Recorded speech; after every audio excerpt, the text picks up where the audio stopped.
वाराणसी के पास एक छोटा सा गांव था, जहां रातें कुछ ज्यादा ही शांत होती थीं।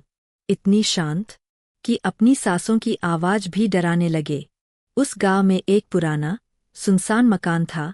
लोग उसे काली हवेली कहते थे, वहां जो भी रात बिताता है, वो सुबह वैसा नहीं रहता।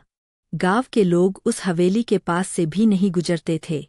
लेकिन सविता, वो अलग थी। सविता अपने यूट्यूब चैनल के लिए डरावनी कहानियां रिकॉर्ड करती थी।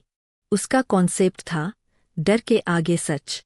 जब उसे काली हवेली के बारे में पता चला, तो उसने फैसला किया, आज रात सच दुनिया के सामने आएगा। गांव वालों ने मना किया।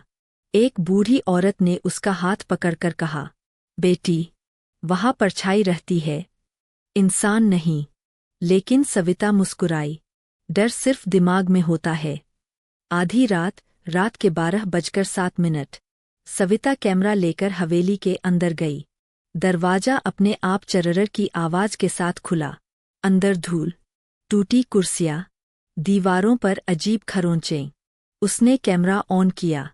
दोस्तों, मैं अभी काली हवेली के अंदर हूं। अचानक ऊपर वाली मंजिल से धाप धाप धाप, जैसे कोई भारी चीज घसीट रहा हो। सविता रुकी, दिल की धड़कन तेज। कोई है वहां? उसने चिल्लाकर पूछा। कोई जवाब नहीं। सीढ़ियों का अंधेरा। वो धीरे धीरे सीढ़ियां चढ़ने लगी, हर कदम के साथ लकड़ी चरमराती। जैसे ही वो ऊपर पहुंची, उसने देखा, एक कमरा आधा खुला हुआ। कमरे के अंदर एक पुराना आईना रखा था, धूल से भरा हुआ। सविता ने कैमरा आईने की तरफ किया, और तभी आईने में उसे अपने पीछे एक काली परछाई खड़ी दिखी। वो पलटी, पीछे कोई नहीं। फिर आईने में देखा, परछाई और पास आ चुकी थी। उसकी सांस रुक गई। ये एडिट नहीं है, वो बुदबुदाई, आवाज जो नाम लेती है। अचानक कमरे का दरवाजा धड़ाम से बंद हो गया।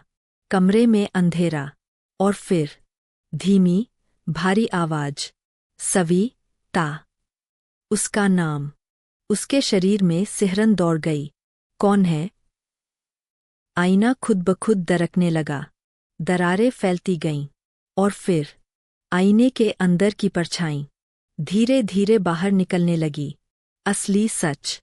परछाई इंसान जैसी थी, लेकिन चेहरा धुंधला, आंखें गहरी काली। वो फुसफुसाई, तुम सच दिखाना चाहती हो? सविता पीछे हटती गई। यहां 20 साल पहले एक लड़की आई थी, वो भी सच ढूंढने। कमरे की दीवारों पर अचानक खून जैसे निशान उभर आए। Cinematic effect. लोगों ने उसे पागल कहा, लेकिन सच ये है, उसे धक्का दिया गया था। सविता समझ गई, ये हवेली भूतिया नहीं थी, यहां किसी ने अपराध छुपाया था। बड़ा ट्विस्ट। परछाई अचानक उसके बहुत पास आ गई। तुम्हें सच चाहिए था, अब दुनिया को दिखाओ। अचानक सविता का कैमरा अपने आप रिकॉर्डिंग मोड में आ गया। कमरे की दीवार पर एक दृश्य उभर आया। एक आदमी, एक लड़की, धक्का, चीख, गिरना। सविता सब रिकॉर्ड कर रही थी। अचानक दरवाजा खुल गया। हवा का तेज झोंका आया। परछाई गायब। कमरा फिर से खाली। अगली सुबह गांव वाले हवेली के बाहर जमा थे। सविता बाहर आई, चुप, लेकिन जिंदा। उसने वीडियो अपलोड किया। वीडियो वायरल हो गया। लोगों ने उस आदमी को पहचान लिया। वो गांव का पुराना जमींदार था, जो अब शहर में रहता था। केस दोबारा खुला। सच सामने आया, लेकिन असली डर अभी बाकी था।